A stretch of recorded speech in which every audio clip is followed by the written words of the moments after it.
numa equipe ágil, né? Então, primeiro, o PO ele tem que ter um entendimento e direcionamento do produto, né? Ele é um cara que tem que saber do negócio e se puder saber da TI também é muito bom, dependendo do produto. A priorização do backlog, né? O PO ele é o cara que prioriza o backlog, é o dono do produto, é o que vai dizer o que vai acontecer antes e o que vai acontecer depois. Ele precisa passar muito bem as histórias para o time de desenvolvimento, então precisa ter essa comunicação clara. Por isso que hoje em dia eu acho muito legal um PO, assim, acho que você não precisa ser da área de TI, mas você tem que entender um pouquinho da TI. A gente está vendo até vários cursos de MBA que estão surgindo aí da área de negócio, mas que tem pitadas da TI. Hoje em dia a gente está no mundo digital, você tem que saber se comunicar com o seu time de maneira clara e que eles entendam o que precisa ser feito. É preciso testar a hipótese, como eles já falaram muitas vezes, e se basear em métrica. Então eu testo uma hipótese e eu me baseio em métrica e não em achismo. Então eu não acho que, eu acho que essa ideia aqui é legal, eu vou implementar e beleza, tá legal. Não, eu vou ver em métrica, tá me trazendo retorno, não tá. E a melhoria contínua do produto, né? Através das métricas eu consigo saber onde eu estou acertando e onde eu estou errando. Vou definir aqui a diferença também de um projeto e um produto. Um projeto ele tem início, meio e fim, e ele tem um objetivo claro e viável, uma limitação de recurso, é progressivo e é único. Um produto ele é um organismo vivo, ele é contínuo, né?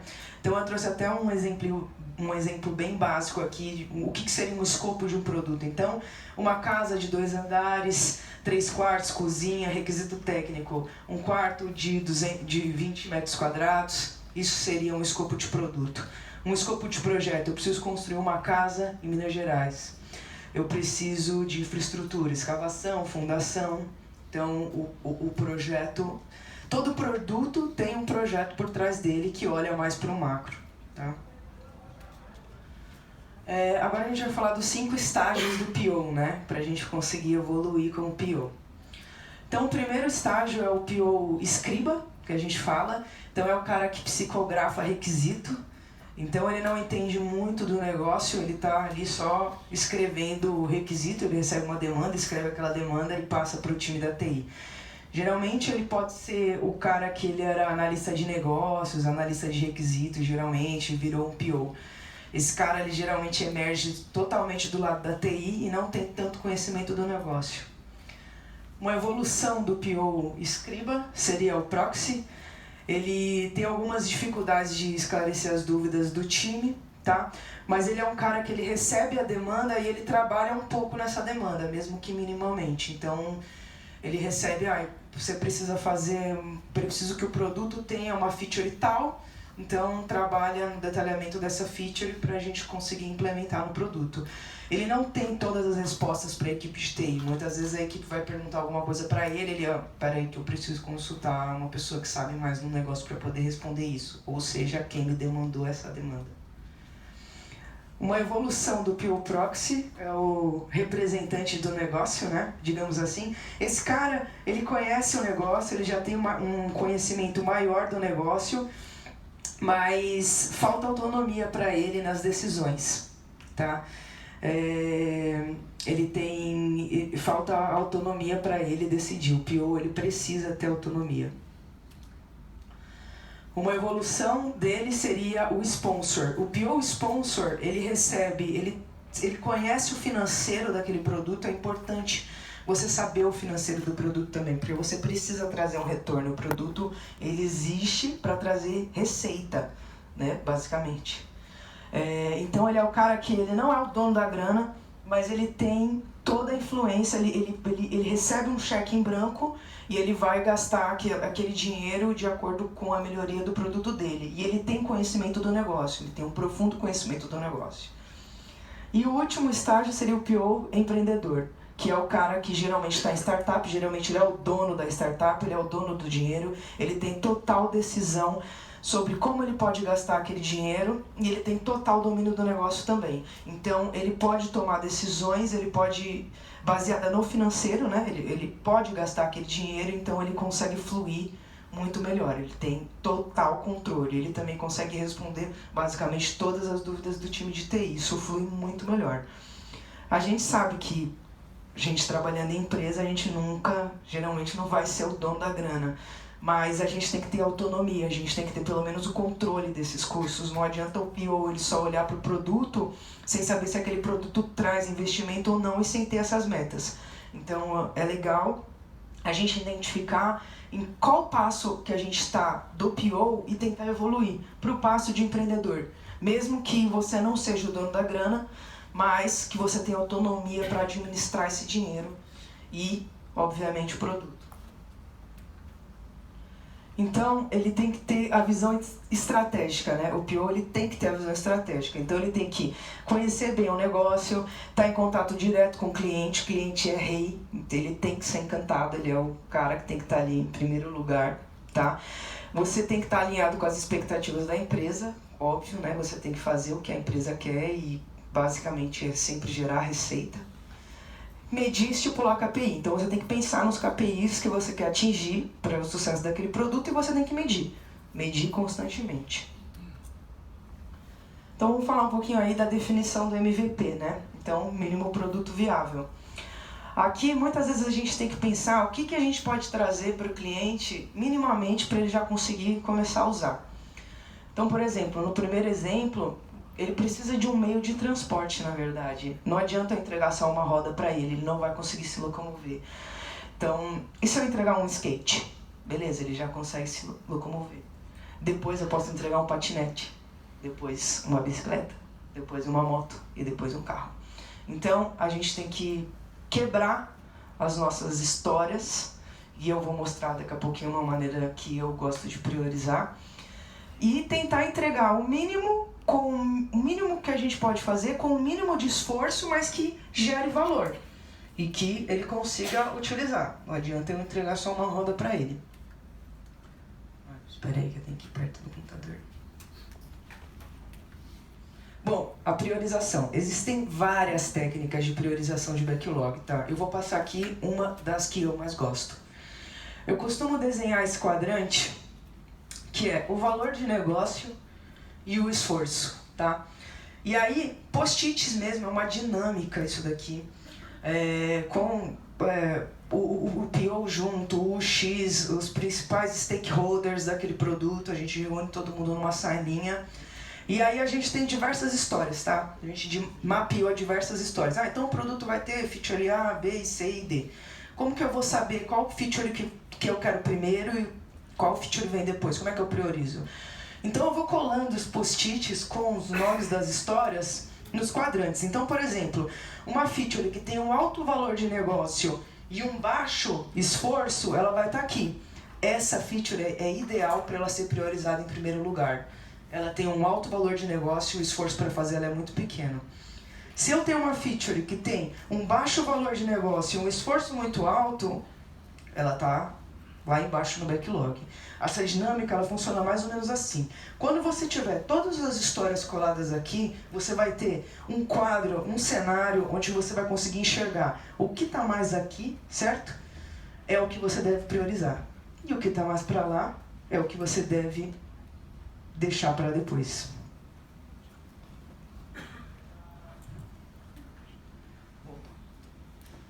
Bom, vamos falar das releases então, né? Então a gente já priorizou todo o nosso backlog, a gente já sabe o que a gente quer primeiro e o que vem depois. Então, para eu ter a quebra de releases, eu preciso ter um backlog priorizado, uma data de início e data de fim da minha sprint, e eu preciso ter a velocidade média do meu time, tá? Porque a gente pode medir em story points, enfim, tem diversas técnicas também. Eu gosto de story points com Fibonacci, que é os numerozinhos que você vai escolhendo o peso daquela tarefa.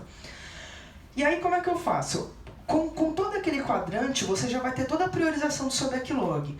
Com a média de pontos que a sua equipe faz, você já consegue separar isso por sprints. Então como é que eu faço? Eu no Gira crio várias sprints, eu já vou criando uma visão de futuro. Então, por exemplo, sei lá, 5 sprints, daqui 5 sprints. Eu tenho reuniões de grooming com o meu time técnico antes das plannings. Então, antes de ser passada aquela tarefa para ele fazer, eu já estou grumando histórias de lá da frente. Então, eu já estou colocando a pontuação delas. Quando eu tenho um backlog com a maioria grumado com a sua pontuação, eu divido eles em sprints. Então, aí eu vou ter as releases. Quando eu sei, o meu time faz 50 pontos por sprint. E eu tenho aqui, sei lá, 50 tarefas, cada tarefa tem o seu peso, e eu vou separando ela em sprints de 50 pontos.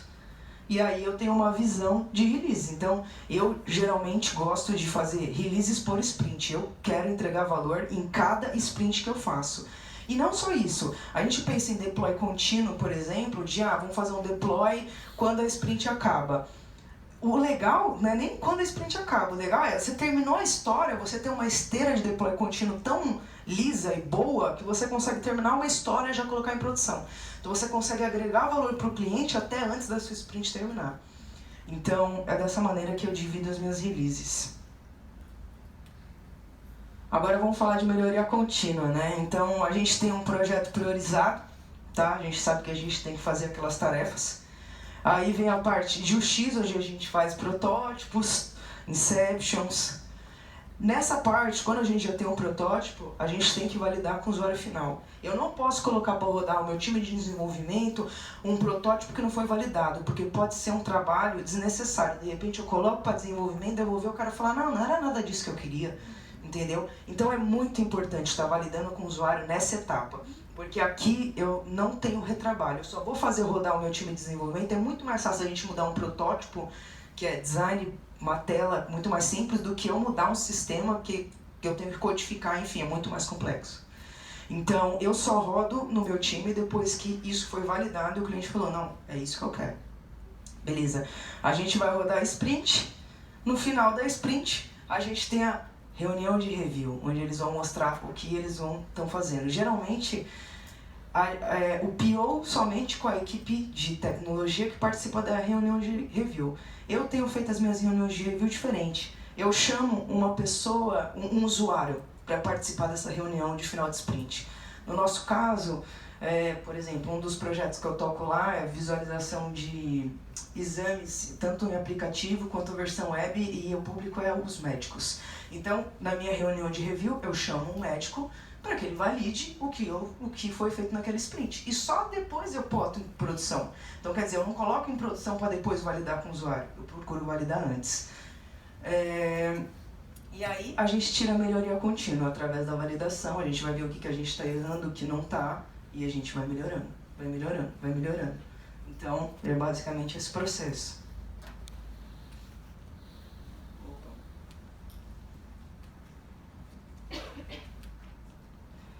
Então vamos agora falar de KPIs, né? A gente tem que estipular um KPI. Então, o que você quer com aquele produto? Você tem que... Isso antes mesmo de você começar a desenvolver o produto. Então, eu quero aumentar em 35% o meu ticket médio em 2 anos, por exemplo. Eu tenho que ter um objetivo, um KPI estipulado, uma meta que eu quero chegar. E eu tenho que medir para ver se eu estou chegando nessa meta ou não. Se eu não estiver chegando, eu tenho que ajustar para conseguir chegar. E se eu chegar, lógico, como diz a Dilma, a gente dobra a meta. E aí precisa a gente testar a hipótese, né? Se basear em métrica, como eu falei. Então a gente vai medir e vamos testar. Teste AB, né? Pra gente ver o que está sendo mais aceito ou não. Então, para quem não sabe o que é teste AB, é basicamente um exemplo fácil, sei lá, numa tela de conversão de pagamento, eu tenho o botão, sei lá, finalizar a compra em verde e o outro finalizar a compra em vermelho. Eu consigo separar o público numa amostra, então para uma determinada porcentagem aparece o botão vermelho, para outra aparece o botão verde. E aí a gente vai medir qual traz mais conversão para a gente deixar definitivamente ali, não definitivamente, né, porque pode ser que amanhã ou depois isso mude, então tem que medir sempre, para a gente deixar ali e conseguir melhorar. E como eu falei, acompanhar sempre, a gente tem que perseguir os KPIs, sem eles o produto da gente não tem propósito.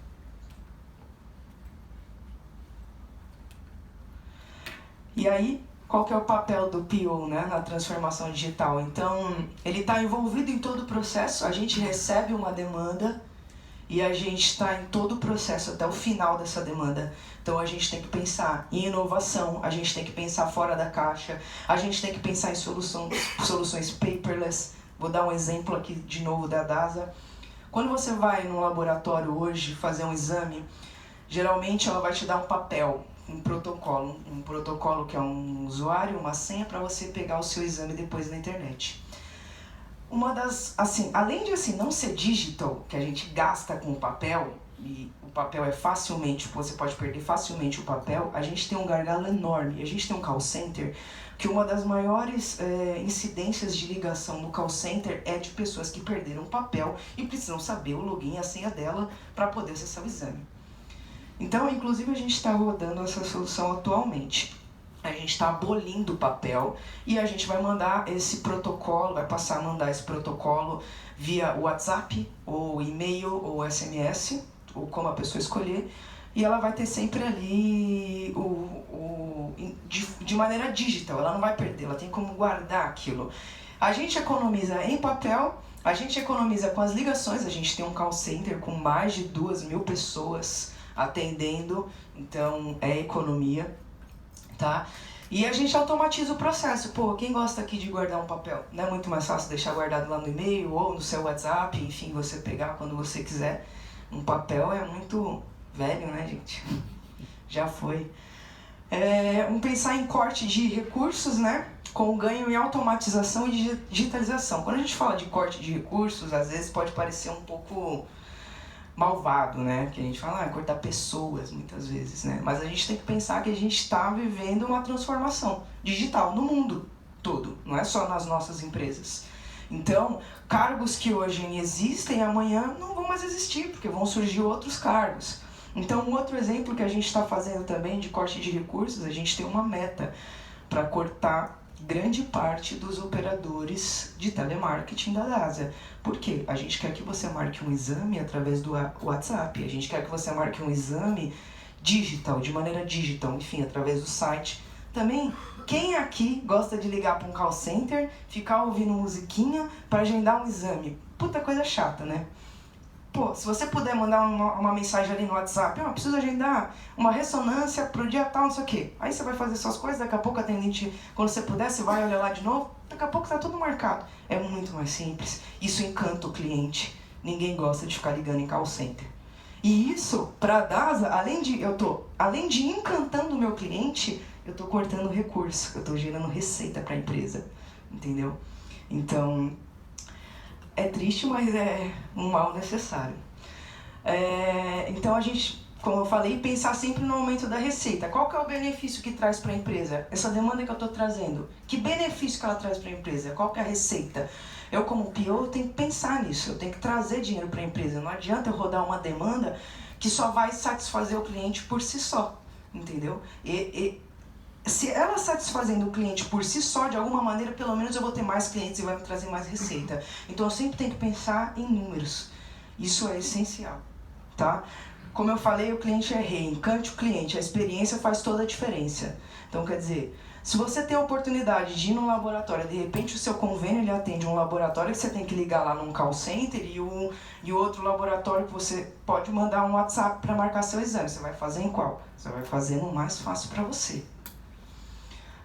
Então, o perfil empreendedor, investidor, né? Sentimento de dono, cuidado de ponta a ponta com o produto. Então, mesmo que você não seja o dono do dinheiro, você tem que pensar que você é, entendeu? Finge que é. Tem esse sentimento de dono e assim, o produto é seu, toca esse produto, se ele tiver sucesso, você está tendo sucesso também. E é isso.